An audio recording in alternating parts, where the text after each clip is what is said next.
सुबह के लगभग 7 बजे थे। लगातार तीसरे दिन भी आसमान काले बादलों से ढका हुआ था। मूसलाधार बारिश रुकने का नाम नहीं ले रही थी।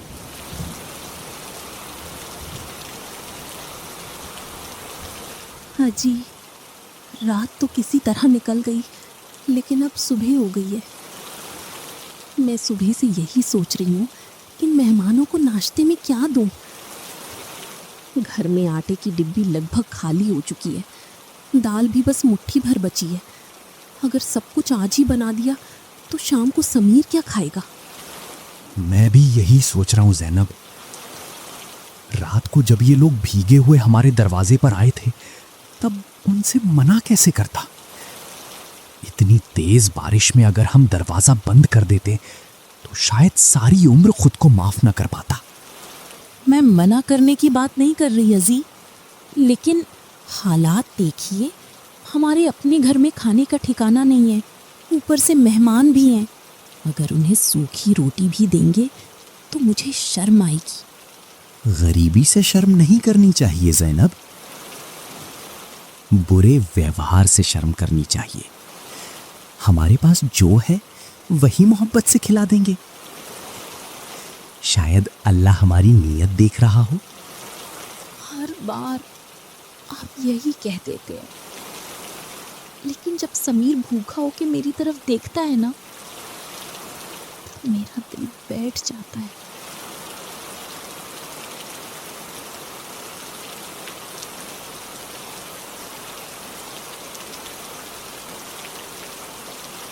बाबा, बारिश अभी भी नहीं रुकी।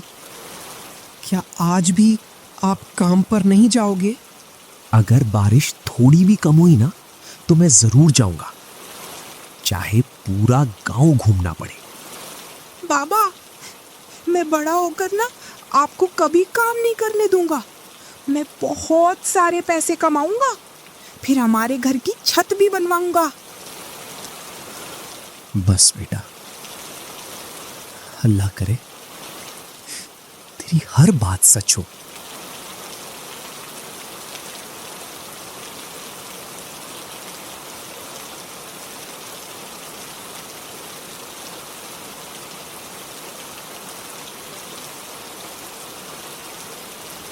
ज़ैनब चुपचाप रसोई में जाती है। वो आटे का डिब्बा खोलती है, फिर दाल का डिब्बा देखती है। दोनों लगभग खाली थे। अजी, जरा इधर आइए, मैं आपको कुछ दिखाना चाहती हूँ। क्या हुआ ज़ैनब? इतनी घबराई हुई क्यों लग रही हो? देखिए, ये पूरा आटा बचा है, बस इतना। और ये दाल मुश्किल से एक बार की। तेल भी तली में रह गया है। ज़ैनब, गरीब होना कोई गुनाह नहीं है। गुनाह तब होता है जब आदमी अपनी इंसानियत छोड़ दे। हमारे पास जो है वही खिलाएंगे। अगर वो अच्छे लोग होंगे तो समझ जाएंगे, और अगर नहीं समझेंगे तो भी मुझे कोई अफसोस नहीं होगा। आप हर बार इतनी बड़ी बातें कर लेते हैं, लेकिन मैं एक औरत हूँ अजी। मुझे मेहमान के सामने खाली बर्तन देखकर शर्म आती है। लगता है हम लोगों की वजह से इन्हें परेशानी हो रही है। हाँ, मैंने भी महसूस किया है। कल रात जब हम आए थे, तब भी इनके घर की हालत देखकर मेरा दिल भर आया था। अभी कुछ मत कहना, पहले थोड़ा और देख लेते हैं। तुम फिर वही करने जा रहे थे? नहीं, अभी नहीं, सही वक्त आने दो। उनकी ये बात दूर खड़ा समीर सुन तो लेता है, लेकिन उसे कुछ समझ नहीं आता। ये अजनबी चाचा बार बार सही वक्त क्यों बोलते हैं? चाचा जी, आपको बारिश अच्छी लगती है? पहले बहुत अच्छी लगती थी, लेकिन अब बारिश देखकर कुछ पुरानी बातें याद आ जाती हैं। कौन सी बातें? जब तुम बड़े हो जाओगे ना, तब शायद समझ पाओगे कि कुछ बारिशें सिर्फ पानी नहीं लाती, कुछ पुरानी यादें भी साथ ले आती हैं। मुझे तो बारिश में कागज की नाव चलाना अच्छा लगता है।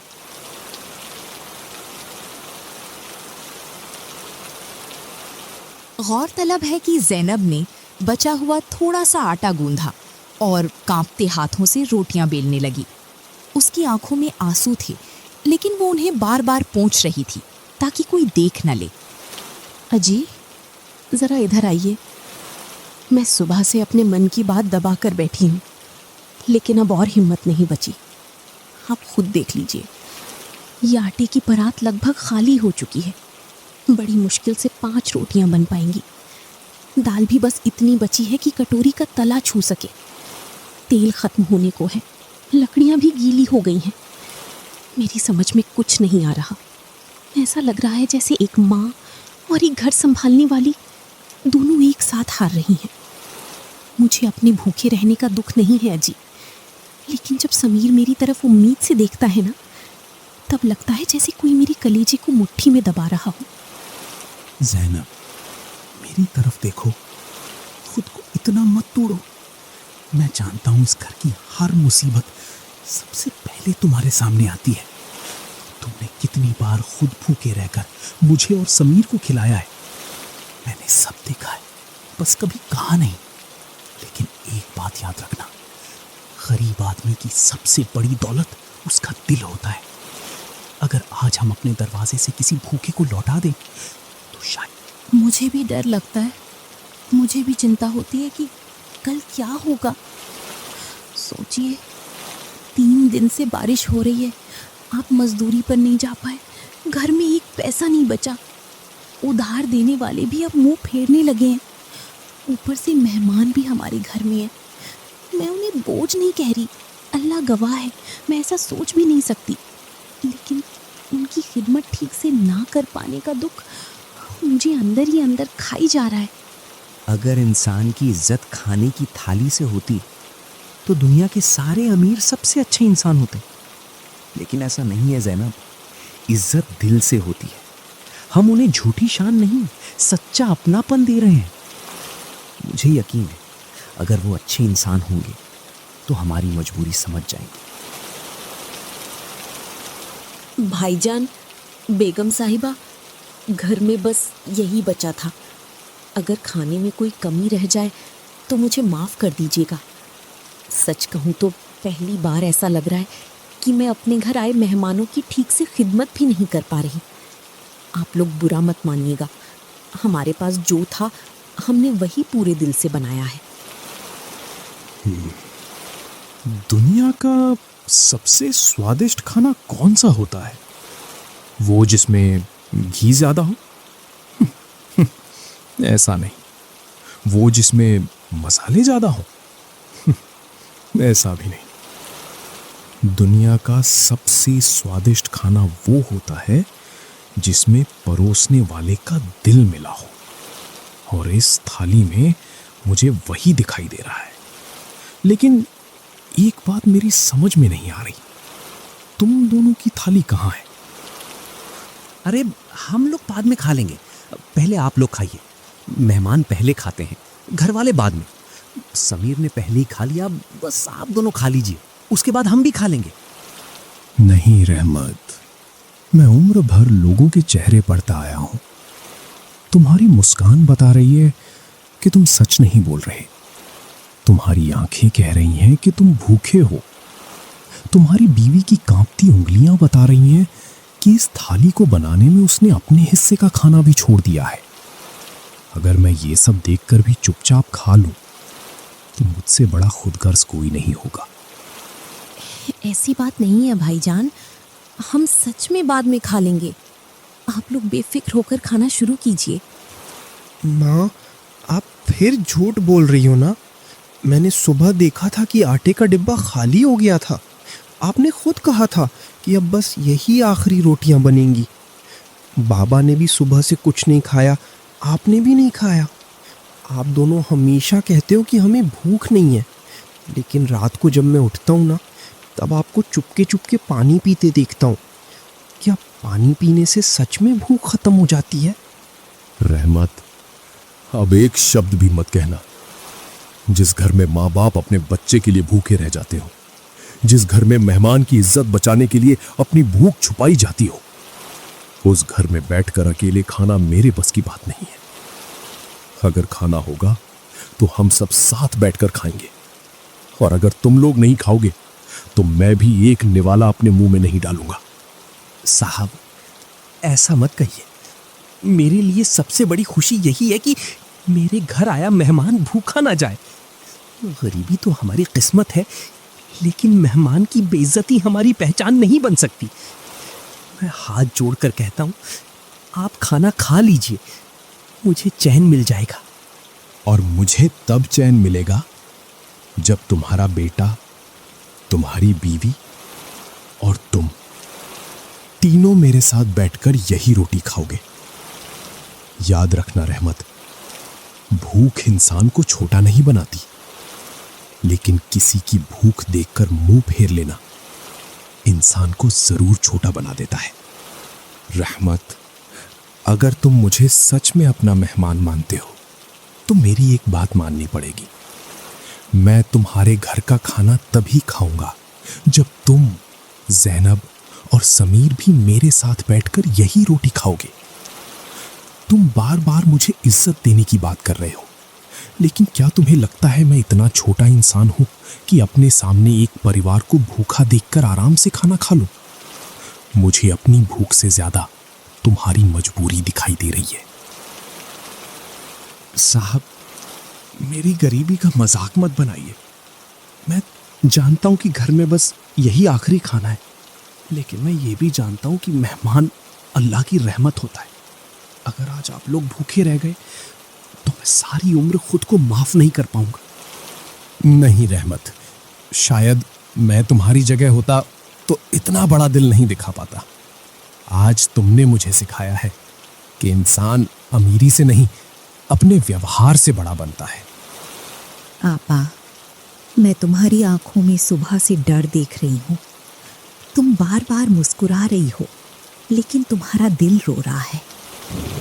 तुम्हें इस बात की चिंता नहीं है कि तुम भूखी हो। तुम्हें इस बात की चिंता है कि कहीं तुम्हारे मेहमान ये ना सोच लें कि गरीब लोग मेहमान की इज्जत नहीं करते। सच कहूँ, तुम्हारी जैसी घरवाली मैंने बहुत कम देखी है।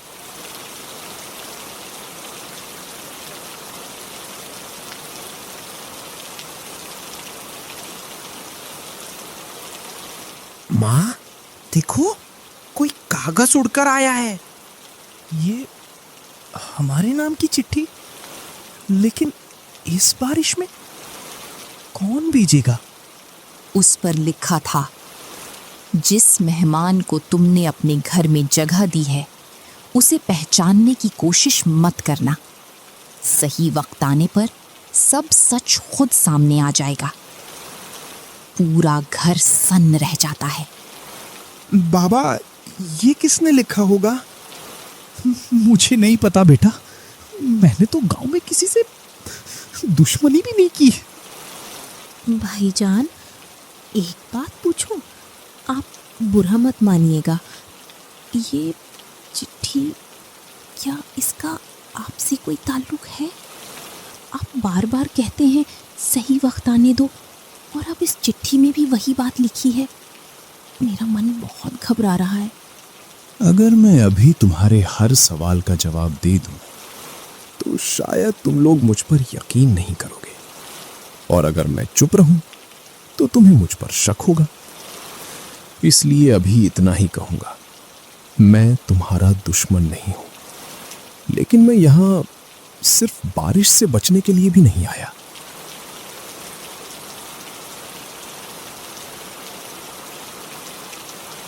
घर में बैठकर डरने से कुछ नहीं होगा। ये चिट्ठी किसने भेजी, क्यों भेजी, इसका पता लगाना जरूरी है। और अगर कहीं थोड़ा बहुत काम भी मिल गया तो शाम के खाने का इंतजाम हो जाएगा। तुम फिक्र मत करो, मैं जल्दी लौट आऊंगा। जी, इस मौसम में कहाँ जा रहे हैं? चारों तरफ पानी ही पानी है। कहीं फिसल गए तो मेरा मन बहुत घबरा रहा है। बाबा, ये पुराना छाता ले जाओ। इसमें 2 जगह से पानी टपकता है, लेकिन पूरी तरह भीगने से तो बच जाओगे। तो बहुत बड़ा हो गया है बेटा। चल, मैं जल्दी लौटता हूँ।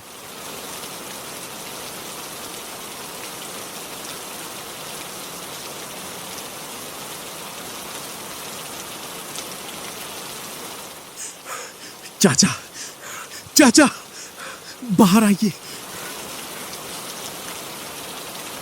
अरे रहमत, इस बारिश में क्या हुआ बेटा? सब ठीक तो है? ठीक है चाचा। कल रात 2 मुसाफिर मेरे घर रुके हैं। आज सुबह किसी ने मेरे नाम की एक चिट्ठी भेजी, जिसमें लिखा था कि उन मेहमानों को पहचानने की कोशिश मत करना। आप पूरे गांव को जानते हैं। क्या किसी अजनबी को इधर आते देखा था? नहीं बेटा, लेकिन रात देर से मुझे ऐसा लगा था जैसे कोई आदमी पीपल के पेड़ के पास खड़ा था। बारिश बहुत तेज थी, इसलिए चेहरा नहीं देख पाया। तू जरा संभल कर रहना। शुक्रिया चाचा। अगर कुछ और याद आए तो मुझे जरूर बताइएगा। लाला, मतलब करीम मियाँ, मुझे उधार में ही चाहिए। बस एक बात पूछनी थी। अब क्या पूछना है? क्या आज सुबह मेरे घर की तरफ किसी अजनबी को जाते देखा था? देखा तो था। एक आदमी काला कंबल ओढ़े तुम्हारे घर वाली तरफ गया था। मैंने आवाज दी, लेकिन वो बिना पीछे देखे आगे बढ़ गया। मुझे लगा कोई रिश्तेदार होगा। फिर वो वापस आया? यही तो अजीब बात है। मैंने उसे लौटते नहीं देखा। पापा, मेरा मन बार बार घबरा रहा है। ना जाने रहमत कहाँ होंगे। घर में खाने को कुछ नहीं बचा, ऊपर से ये रहस्यमयी चिट्ठी। ऐसा लग रहा है जैसे कोई अनहोनी हमारे आसपास घूम रही हो। हिम्मत रखो बहन, कभी कभी सबसे काली रात की बाद ही सबसे उजली सुबह आती है। मुझे यकीन है तुम्हारे परिवार के अच्छे दिन बहुत दूर नहीं है। रहमत के मन में कई सवाल थे। चिट्ठी किसने भेजी? काला कंबल ओढ़े आदमी कौन था? और मेहमान आखिर क्या छुपा रहे थे?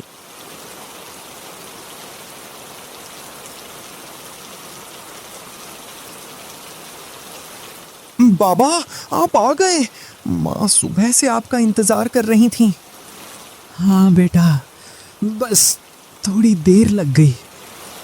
तेरी माँ कहाँ है? अंदर हैं, और वो चाचा चाची भी चुपचाप बैठे हैं।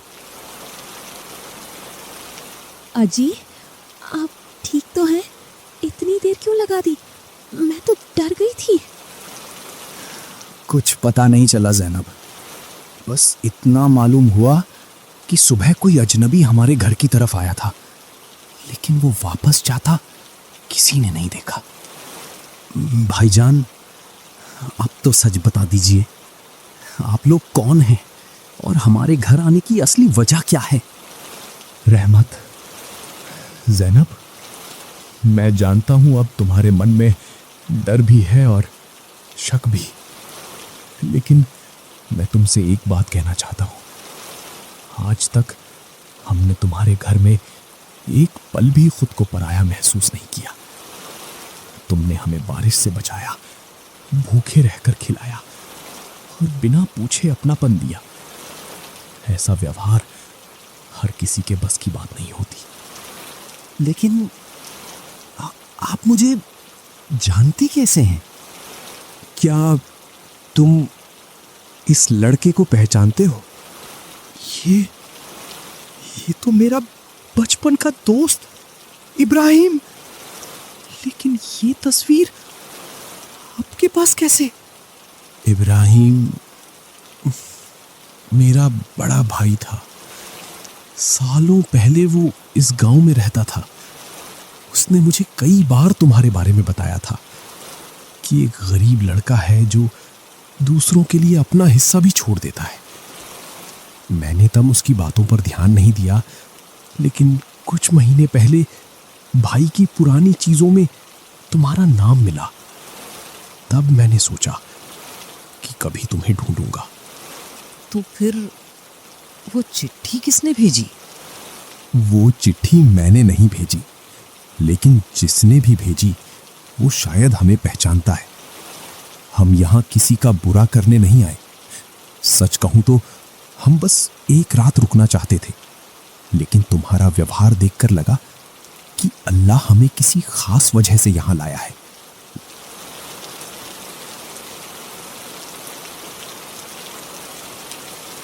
चाचा जी, कल बारिश रुक जाएगी क्या? शायद बेटा, और कभी कभी बारिश रुकने के साथ कुछ परेशानियां भी चली जाती हैं। रहमत, कल सुबह मैं तुमसे एक जरूरी बात करूंगा। वही बात जिसके लिए शायद अल्लाह ने हमें तुम्हारे घर तक पहुंचाया है। इसी उम्मीद के साथ वो रात बीती। एक ऐसी रात जिसके बाद रहमत की जिंदगी की दिशा बदलने वाली थी।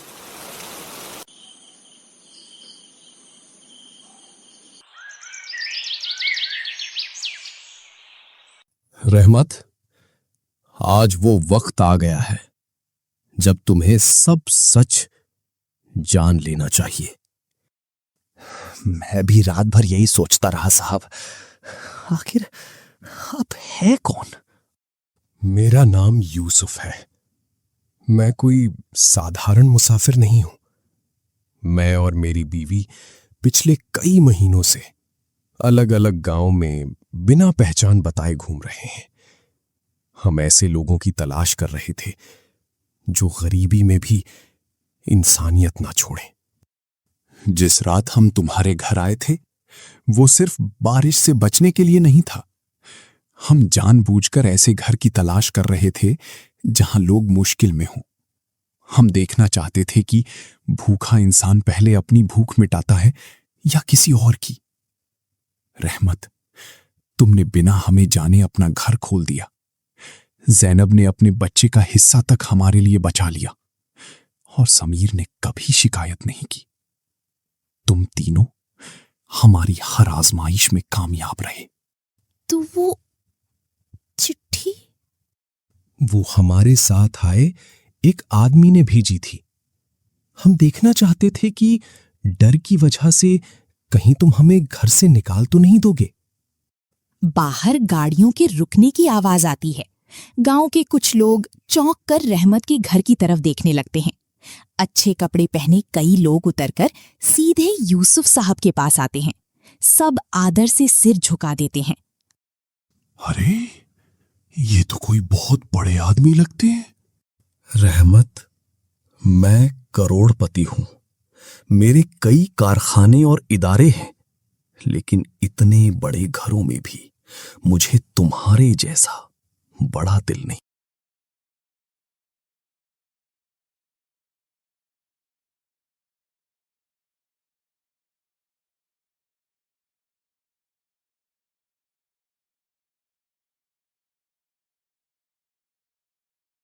रहमत, ये 1 करोड़ रुपए है। मैं चाहता हूं कि आज से तुम्हारी गरीबी हमेशा के लिए खत्म हो जाए। साहब, अगर मैं सिर्फ पैसे के लिए आपकी खिदमत करता तो शायद आज ये बैग ले लेता, लेकिन मैंने आपको अल्लाह का मेहमान समझकर घर में जगह दी थी। उस इंसानियत की कीमत मैं कभी नहीं ले सकता। मुझे माफ कर दीजिए, मैं ये पैसे नहीं ले सकता। रहमत, यही आखिरी आजमाइश थी और तुम इसमें भी कामयाब हो गए। मैं तुम्हें पैसे देकर तुम्हारी इंसानियत खरीदना नहीं चाहता था। मैं तो सिर्फ ये देखना चाहता था कि तुम्हारा दिल सच में इतना बड़ा है या नहीं। आज से तुम इस गांव में बनने वाले हमारे नए मदरसे और स्कूल के हमेशा के लिए प्रबंधक हो। हर महीने तुम्हें इज्जत भरी तनख्वाह मिलेगी, रहने के लिए नया घर मिलेगा, समीर की पूरी पढ़ाई की जिम्मेदारी मेरी, और सबसे बड़ी बात, अब तुम्हें कभी किसी के सामने हाथ नहीं फैलाना पड़ेगा। कुछ महीनों बाद उसी गांव में एक बड़ा मदरसा स्कूल बन चुका था। रहमत अब भी उतना ही सरल था। जैनब रोज अनाथ बच्चों के लिए अपने हाथों से खाना बनाती थी।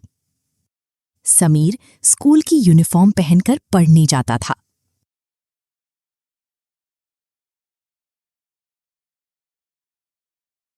बाबा, अगर उस रात आपने दरवाजा बंद कर दिया होता तो क्या होता? बेटा, शायद उस रात हमने सिर्फ 2 मेहमानों को नहीं, अपनी किस्मत को भी बाहर ही छोड़ दिया होता। कभी कभी अल्लाह लोगों की जिंदगी में मेहमान बनकर आता है,